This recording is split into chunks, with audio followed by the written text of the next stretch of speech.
heyopādeyavirahādevaṃ harṣaviṣādayoḥ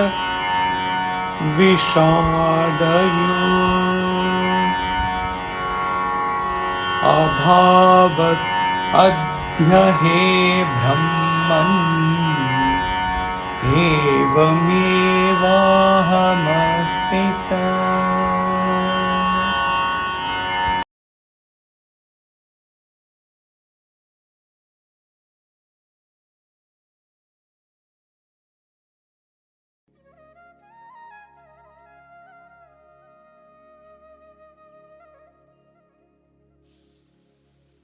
Finding nothing as acceptable and nothing as rejectable, and having neither joy nor sorrow, O Brahman, thus do I, therefore, now abide in self.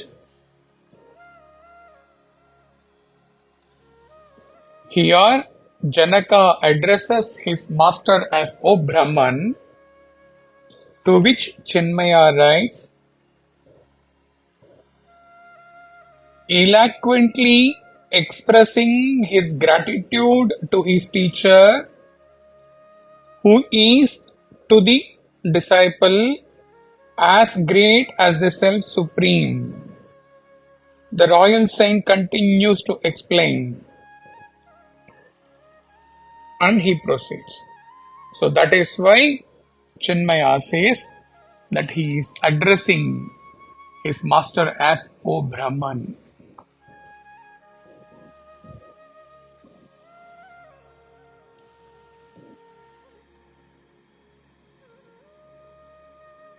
We know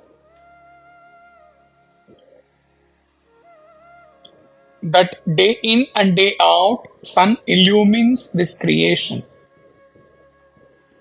How can sun perceive what the illumined creation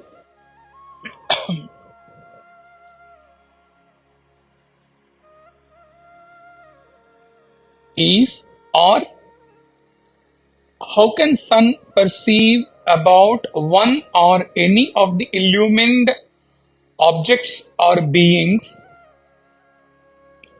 How can sun think of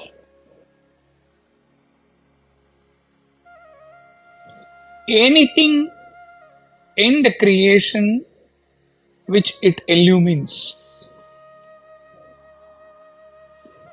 And how can sun perceive how those who are illumined will think of sun or speak of sun also? Thus, given this fact, how can sun accept or reject anything in the creation which is illumined by it every day? When I exist as self, abide in self, which illumines my mind,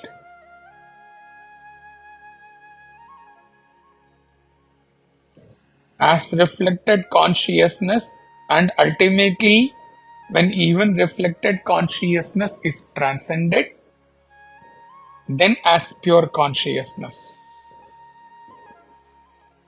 Then how can I get any thought through the intellect or the mind, which is rendered same as intellect?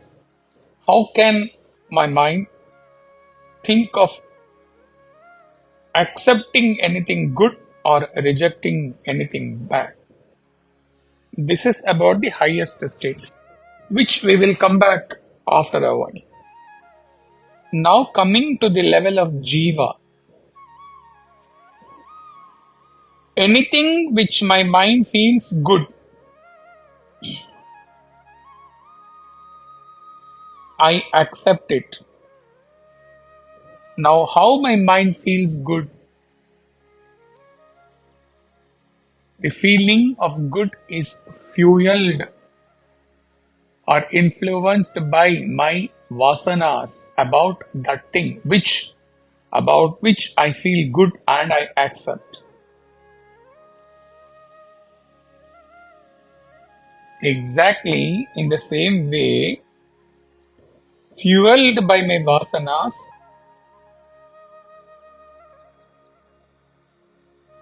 some other thing my mind feels as bad and I reject it. I do not accept it. When I say I, he is representing a normal jiva whose vasanas and ego has not been reduced. Thus, due to vasanas, we like or dislike certain things or certain people. We accept those whom we like and we reject those whom we do not like. Every moment of such acceptance or rejection causes further impressions, further vasanas about those people. It is a vicious circle and it is too difficult to come out of it. Neither acceptance nor rejection brings in long-lasting happiness or satisfaction. There are people whom we have to face in the world or about whom we think sometimes.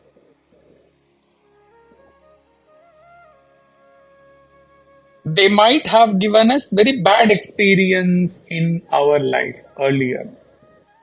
We reject them because we dislike them as they have given us bad experience. This rejection does not end there. It brings in more thoughts about them, more hatred, more dislike, more rejection. Our peace is gone whenever we think about them. Wherever they may be, our peace goes when we think about them. Similarly, there are people who have given us good experience.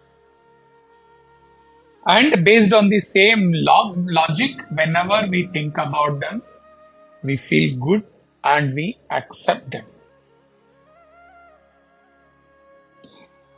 And there is a pleasant acceptance. Even this is not good in the long run because the world is ever changing and so are the people in the world. Those beings whom we thought are good have given us good experience. Even there is a chance that they may change. Even our own children, our own parents, or those whom we have always considered as closest, we may not get the same acceptance, same degree of love from them to the extent we accept them or we love them. What happens then? We are disappointed. And in those few times when they reciprocate, we are very happy.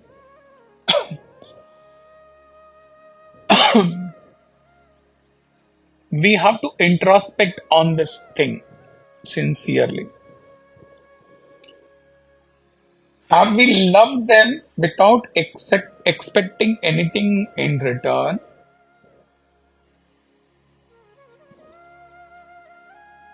Is our acceptance of them not at all based on or not at all leads to expecting them to accept us as well. This is a thing which we have to think seriously. Because at worldly level, every acceptance has some expectations in return.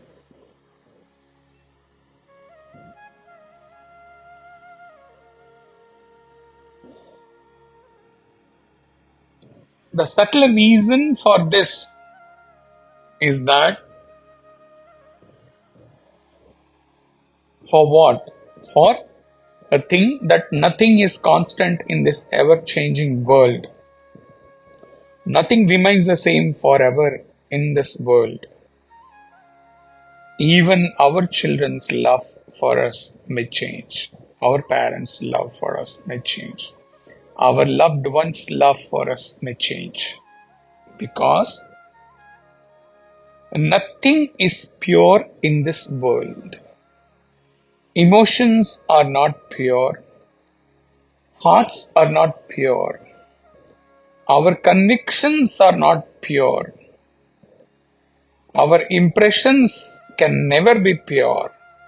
Our beliefs, our preferences, they are all not pure. To the extent that our sadhana also may not be purest.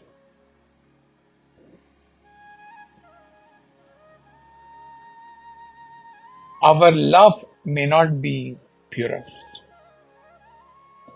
Anything that is not pure will definitely undergo change. In this scenario, what will you accept and what will you reject? At the pinnacle of any relationship possible on this earth between two human beings, the relation between a guru and his disciple is there. The guru should not be having any acceptance in his heart about the disciple.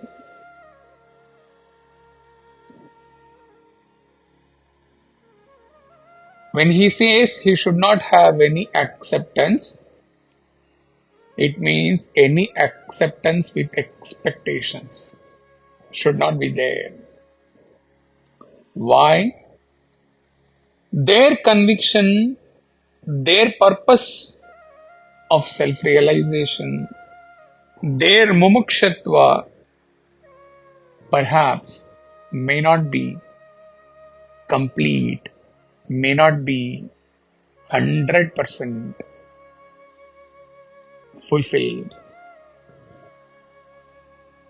If it was fulfilled, then inwardly the only purpose of breathing, living, existing in this earth with this body will be to be in the contemplation of their Guru's teachings, teachings of the scriptures, and not even a pralaya can change their inner contemplation. There is no choice on which teaching to accept and which teaching to leave, which words to be paid attention, which words of the master can be to be ignored.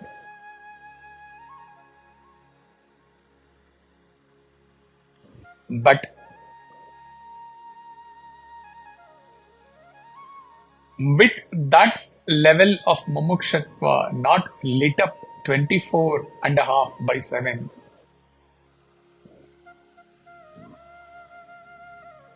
there comes this theory of relativity where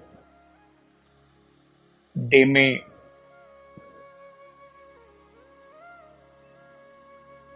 get involved into the other things in the world as householders or in whatever ashram they are, because They may not be breathing or living and existing only for Shravana Manana Nididhyasana on their master's words, with the only purpose being self-realization. So relatively,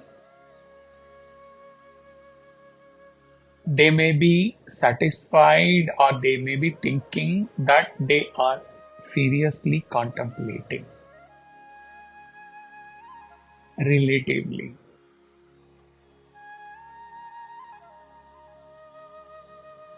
But not contemplating in absolute terms, at absolute level.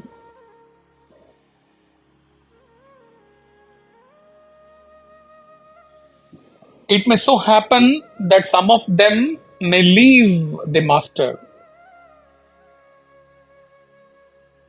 They may not be what they were with him, with his teachings. It ends up only in sorrow at the level of Guru, in the form as Guru, with respect to his role as Guru. In the ancient times, even in Shivananda Maharaj's Gurukulam or similar Gurukulam,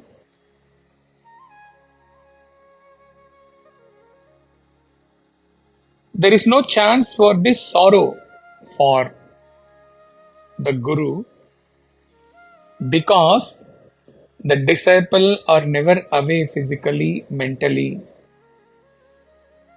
inwardly from their Guru, from their Guru's teachings, even for a second. In the present times, that kind of not being away for a second from Guru is something which is not possible at all in relative terms.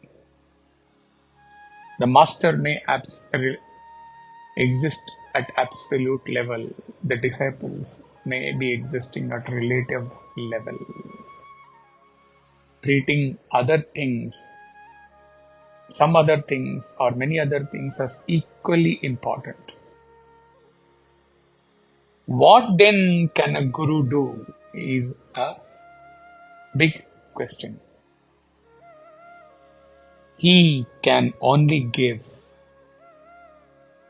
And in that giving, the most difficult thing is not to have any remote thought of to whom he is giving. From his own personal experience, he can say it is very, very difficult not to be aware of to whom he is giving whenever he gives for few.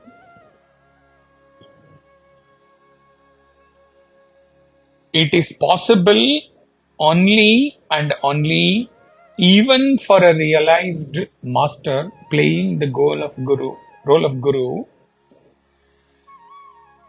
It is possible only when he is giving is unconditional.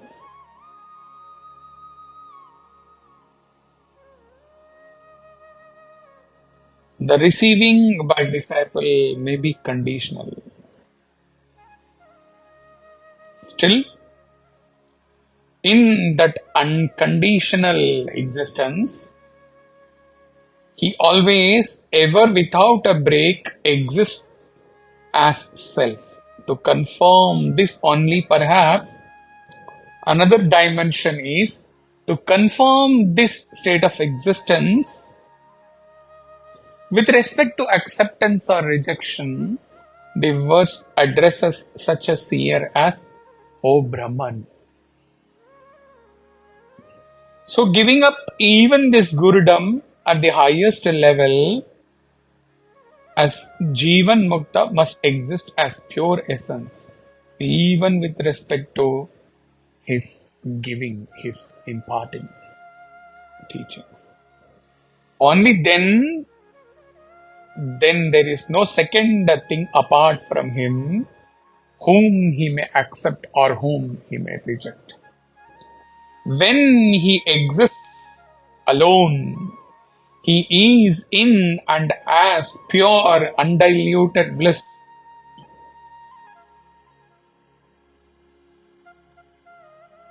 And when he exists in the world, he must be pure, undiluted love.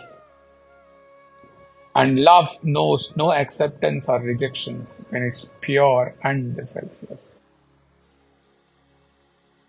Realize this at human level.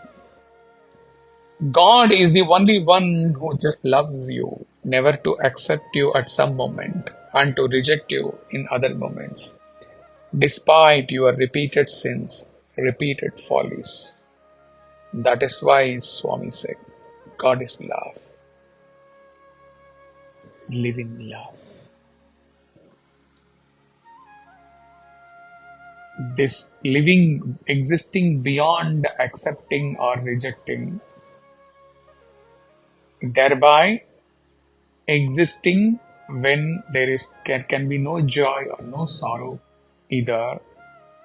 This truth of this verse has been explained in the context of the highest or the purest possible relationship between a guru and a disciple.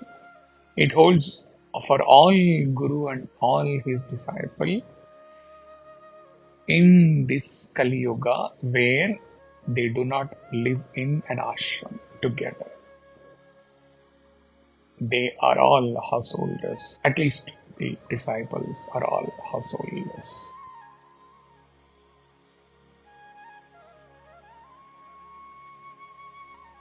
Even their expectation may bring in this factor of acceptance with expectations resulting in sorrow.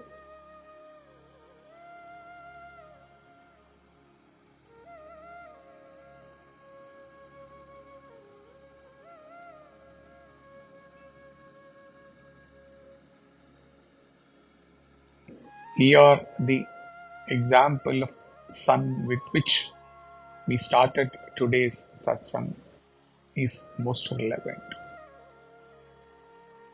Just illumining absolutely without the thought of whom you are illuminating. Because the Guru and the disciple in the Kali Yuga are not existing at the same pedestal, at the same level.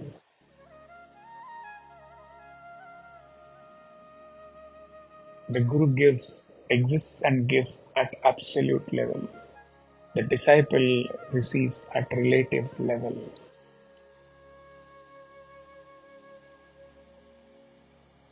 He or she may be sincere, very sincere towards Guru's teachings.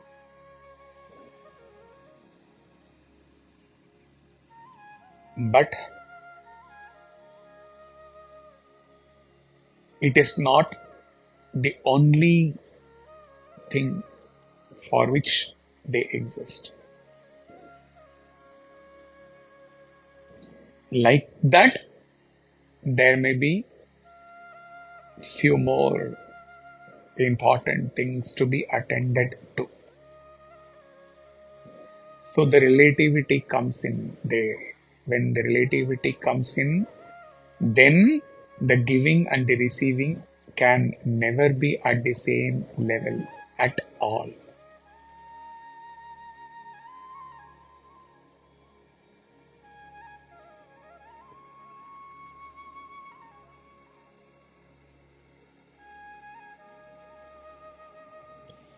When it becomes difficult even for a guru to end sorrow whenever he gives with expectation, then what to talk about other jivas?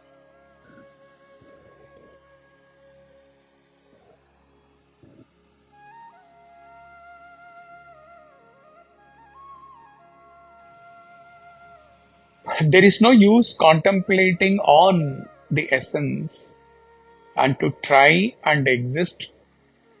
Try not to accept or not to reject. It is never going to happen. Rather, after understanding and absorbing the essence, the only solution, if it is possible, this birth or next birth or any other future births, the only unconditional answer or solution to end the joy or sorrow, to transcend beyond the joy and sorrow, to go beyond accepting and rejecting, the only and only solution is to exist ever as pure awareness self. No matter how many births it takes.